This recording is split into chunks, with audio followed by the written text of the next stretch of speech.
स्वप्न साकारले पहाटे पाहिले नावना त्याला काय नवे वेगळे मांडले सोहळे तुझसाठी हो हो मिळावे तुझे तुला आसही ओठी कोणी कुठे बांधल्या रेशीम गाठी जुळून येते रेशीम गाठी आपुल्या रेशीम गाठी जुळून येते रेशीम गाठी रेशीम गाठी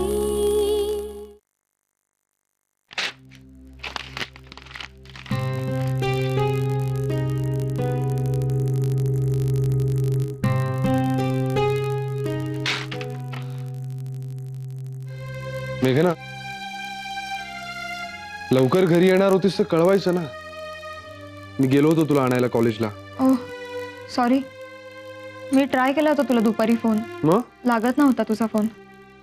अरे हा, ते आमच्या कॉन्फरन्स रूम मध्ये ना रेंजचा प्रॉब्लेम होतो कधी कधी. मी पण तुला फोन करत होतो, तू उचलला नाहीस. हा, माझा फोन सायलेंटवर होता, आईकडे गेले होते. का ग सहजच? बाबांना जाब विचारायचा होता. काय? ते सतीश दादांचं प्रकरण. त्यांनी इथे येऊन स्वतःहून पेढे वाटले आणि स्वतःचा हसा करून घेतलं. आपल्या घरात त्यांची होणारी टिंगल, ह्या सगळ्या गोष्टींचा खूप मनस्ताप होतोय मला. आणि अजूनही त्यांचं ते चालूच आहे, मूल होऊ द्या, मूल होऊ द्या. सुनवायच्याच होत्या 4 गोष्टी त्यांना. सुनवायच्या होत्या? मेघना काय बोलतेस तू? ही कुठली भाषा? ही तुझी भाषा नाहीये मेघना, हा तुझा स्वभाव नाहीये. मलाच कळत नाही रे माझा स्वभाव काय ते. आता मी ठरवलंय, जे काय मनात येतंय ते बोलून टाकायचं. आजही तेच केलं मी, जे मनात आलं ते बोलून टाकलं. That's it.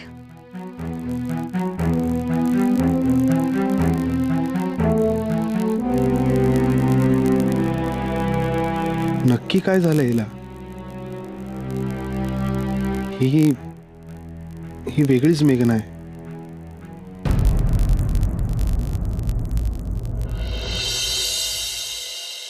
काय ग मीना, मेघना जे काही बोलली ते सांगू का ग यांना? सांगितलेलं बरं असंच वाटतंय मला. अगं पण असं कसं म्हणाली ती? म्हणजे आदित्य नगरकर बरोबर अजूनही ती? अगं माझ्या अंगावर काटाच येतोय. अगं ती जे काही म्हणाली ते खरं असेल का ग? माधवी, तू भलते असेल ते विचार करू नकोस ग. अगं 2 महिने झाले त्यांच्या लग्नाला. मेघना आणि आदित्य मध्ये काही गडबड असती तर ते एकत्र राहिले असते का? आणि तिने त्या पहिल्या आदित्यचा विषय काढला ना, ते सुरेश रावणवर रागवूनच काढलाय. तो त्यांचा सारखा ससेमिरा चालू असतो ना, मूल हवं मूल हवं म्हणून, तो थांबावा म्हणूनच. जय हो. अगं बाई आले वाटतं. जय हो जय हो जय हो बाबाजी. बाबाजी बाबाजी, अहो खरंच कमाल आहे तुमची बाबाजी. काय एक एक कोडी घालता बाबाजी. अहो सोडवता सोडवता नाकेनू येते, पार वाट लागते माझी. काय सांग.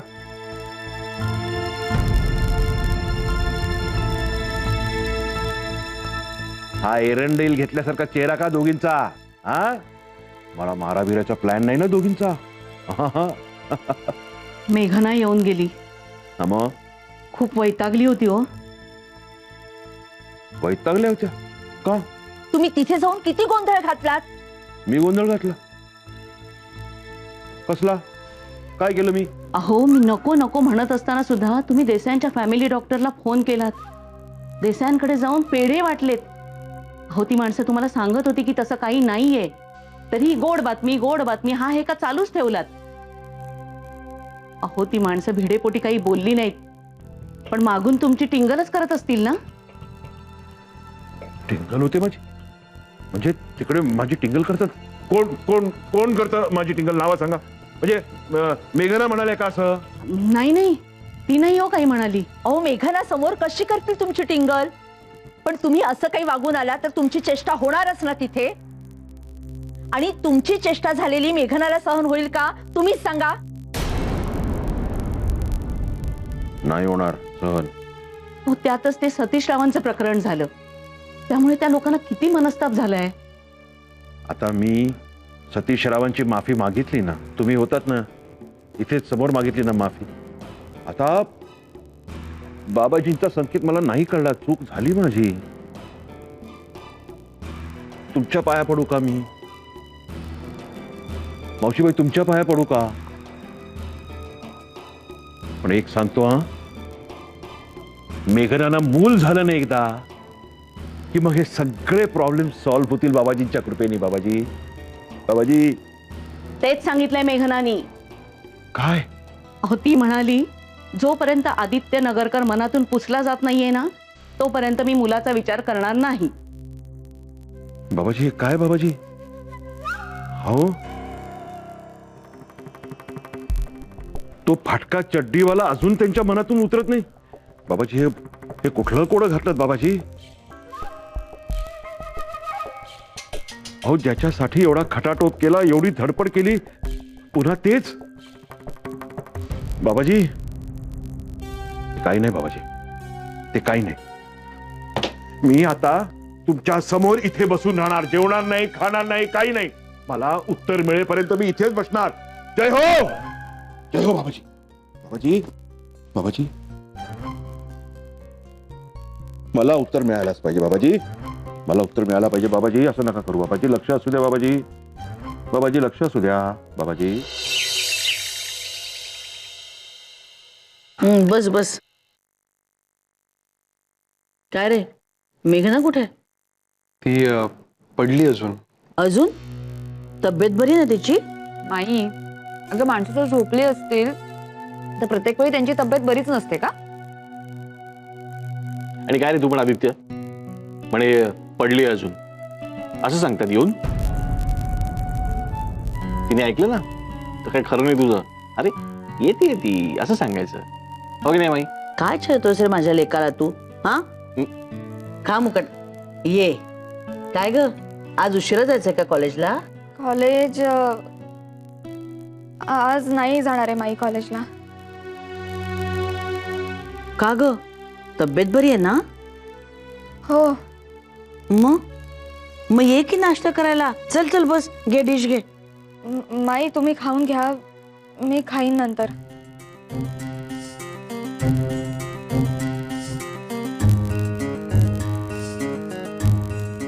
हे काय तर मध्येच? जाऊ दे ना माई, मी जरा वर जाते, खूप कामं पडलीत, आवराआवरी करायची आहे. चल. अच्छा. ती काल आईकडे गेली होती. हो का? पण मग अपसेट काय एवढी? ऍक्च्युली ती तिच्या बाबांना सुनवायला गेली होती. सुनवायला? काय सुनवायला? तेच सतीश प्रकरण, परवाचं ते पेढे प्रकरण. आणि काय? आणि नाही म्हटलं तरी त्याच्यावरून इथे त्यांची थोडीफार चेष्टा होते ना, सगळ्यामुळे थोडी डिस्टर्ब येते. हा म्हणजे तिला ठाऊक आहे की तिचे बाबाच जबाबदार आहेत त्या सगळ्या गोष्टींना. सो ती गेली होती, पण बाबा नव्हते वाटतं घरी. सो आईवर सगळा राग काढून आली. जरा अपसेट आहे, बाकी काही नाही. तू नको पण अपसेट होस. मी बोलेन तिच्याशी. अरे तिलाही अवघडल्यासारखं वाटत असेल. दोन्ही घरं तिची, दोन्ही घरची माणसंही तिचीच आहेत ना आता. मग तिला त्रास होणं स्वाभाविक आहे ना. आपल्यापेक्षा जास्त त्रास तिला होणार आहे रे या गोष्टीचा. पण आदित्य, तू नको काळजी करूस. मी बोलते तिच्याशी. तू अपसेट नको होस इतका.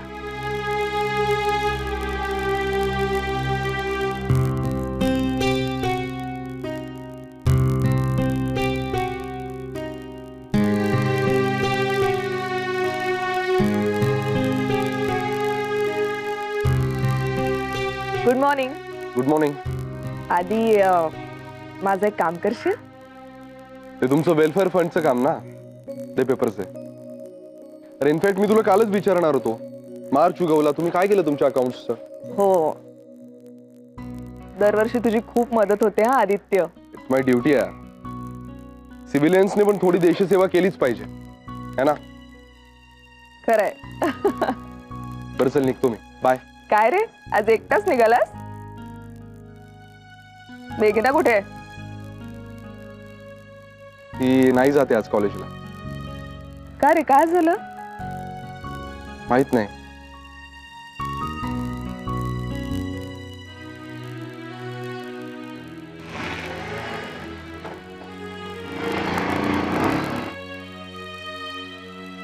काय ग, आज हा एकटाच गेला ऑफिसला? काल ती एकटी, आज हा एकटा. काय चाललंय?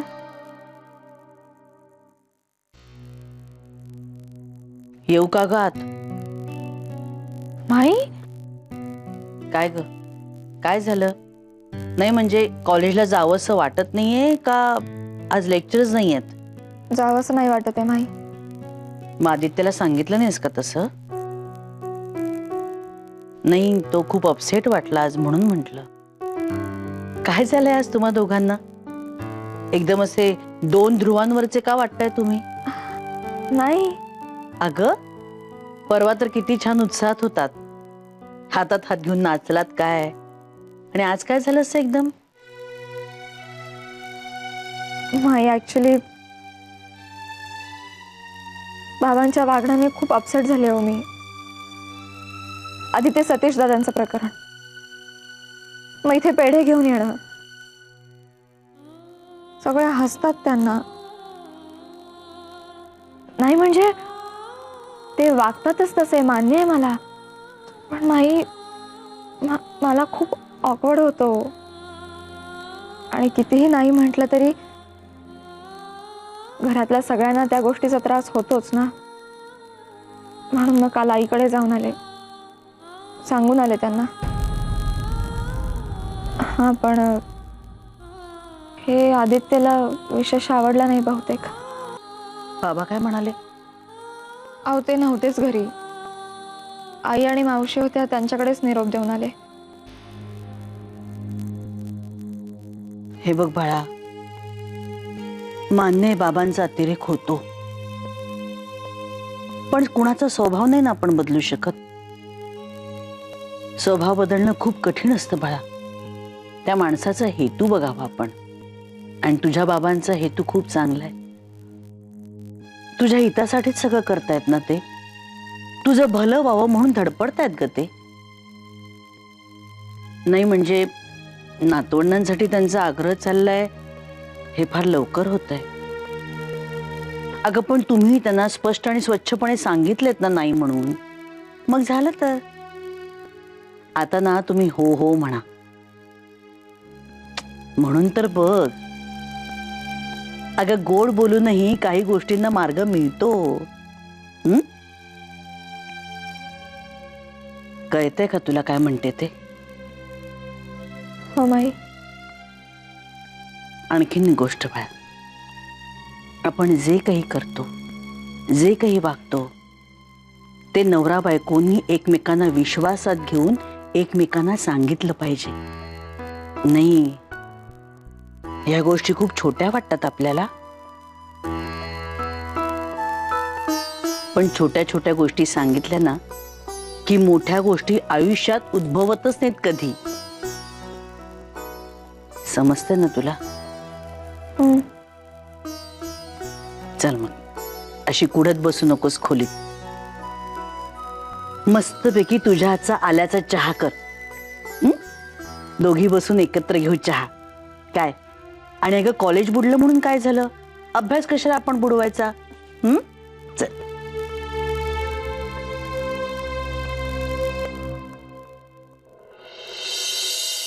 माई, मी ना आज माई. अगं बाई, तू कधी आलीस मला कळलंच नाही. काय ग, कुठल्या एवढ्या विचारात गुंग होतीस? नाही नाही, मी आपली दोन्ही बाजूने विचार करते ग, पण कशाबद्दल? मेघनाबद्दल. का? आता काय झालं? म्हणजे सगळं मस्त चालू आहे ना? तेच तर ना ग, सगळं मस्त चाललंय की नाही आता, पण ना आपल्याला काटा लागतो ना तसं काहीतरी या मुलीच्या बाबतीत होतं बघ. आता एवढी सगळी पार्टी वगैरे स्वतः पुढाकार घेऊन केलं. मला वाटलं चला रुईली ही पोर आता आपल्यात, झाली आता ही आपली. मग नाही म्हणजे तसं मला नक्की असं काही सांगता येणार नाही, पण काल अगं कॉलेजला गेलीच नाही, आईकडेच गेली एकदम. ठीक आहे ना, आईकडे गेली ना, माहेरी गेली आहे, त्यात काय एवढं? अगं सहज गेली असती ना तर माझं काहीच म्हणणं नव्हतं, पण तिकडे म्हणे तिच्या बाबांना सुनवायला गेली होती ती. सुनवायला? हो, ते सतीश प्रकरण, पेढे प्रकरण ह्याने ती स्वतःच जाम वैतागलेली होती. माई पण आता ते सगळं संपलं ना, कशाला परत परत उघडायचं ते? तेच तर मी म्हणते ना, संपलं ना आता सगळं, पण त्यानेच बिचारी अपसेट झालीये का आणखीन काही कोण जाणे. मला ना कळतच नाही हिचं काही. म्हणजे ना आपल्याला असं वाटतं की आत्ता आत्ता ती आपली झालीये आणि क्षणार्धात परकी होऊन जाते आपल्यासाठी. नाही म्हणजे मी माझी समजूत काढली ग, पण समजूतच. माई असेलही. आणि खरं सांगू का, आपण सगळे म्हणजे स्पेशली मी आणि विजया त्या बाबाजींची जरा जास्तच नक्कल करून हसतो ना, त्याचा त्रास झाला असेल तिला. बहुतेक एक दोनदा तिने ऐकलं सुद्धा. पण माई आम्ही मर्यादा नाही ओलांडली हा. पण तरी काही झालं तरी कसेही असे तरी वडील आहेत ना ते. मग काय वाईट तर वाटणार. त्यामुळे आता हा अचटपणा बंद करा असं सुनवायला गेली असेल ती घरी, आणि या बाबाजींनी तिचं काही ऐकलं नसेल म्हणून दुसमुसत असेल अगं ती.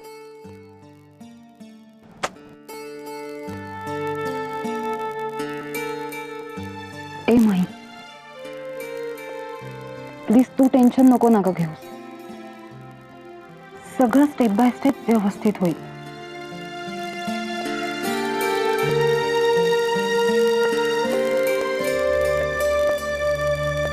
अगं देतेस ना चहा? आणते रे बाबा आणते, व्हायला तर हवा की नको. घे पाणी घे, चहा घे. काय बरं वाटतं का घरी आलं? हो ना. दिवसभर नुसती धावपळ चालू होती, पण आज ट्रॅफिक मधून सुटलो.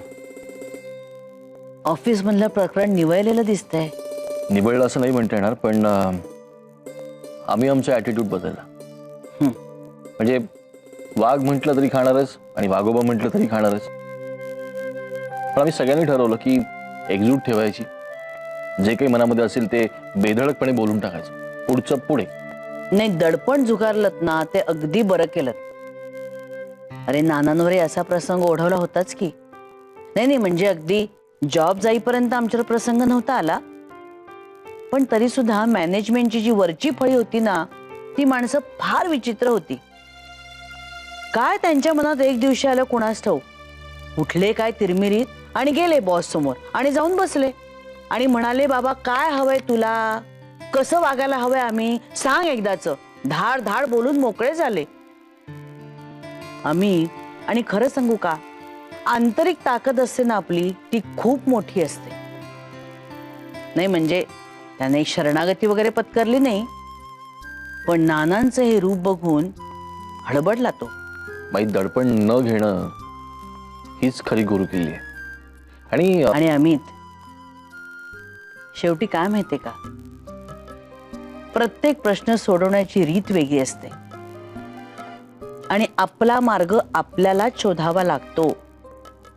हेच ह्याच्यातून घे आणि हेच खरं बळ आहे आपलं. पण हे प्रश्न सोडवताना एवढंच लक्षात ठेव की आम्ही तुझ्या बरोबर आहोत, तू एकटा नाहीयेस. बाई खरं सांगू, हातपाय गळले होते का, पण विजया डगमगली नाही.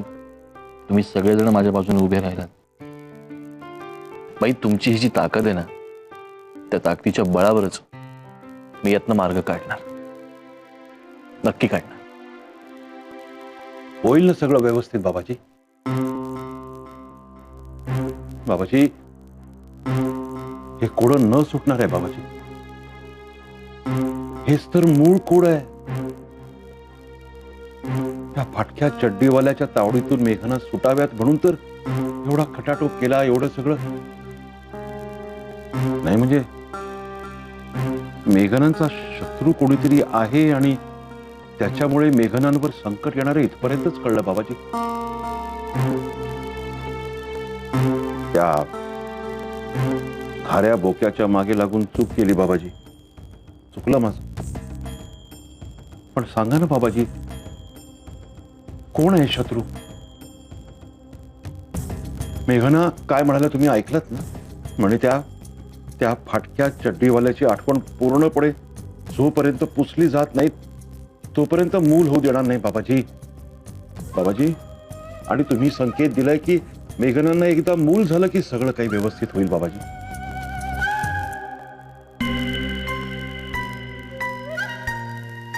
म्हणजे बाबाजी, अहो मेघनांचा शत्रू दुसरा तिसरा कोणी नसून त्या स्वतःच आहेत. अहो त्यांच्या मनाविरुद्ध मी त्यांचं लग्न लावून दिलं, त्याचा सूड तर घेत नाही येत ना माझ्यावर बाबाजी. पण त्या फाटक्या चड्डीवाल्याची आठवण जोपर्यंत जात नाही म्हणजे बाबाजी, मेघना आणि जावई बापूंचं लग्न हे नावापुरतच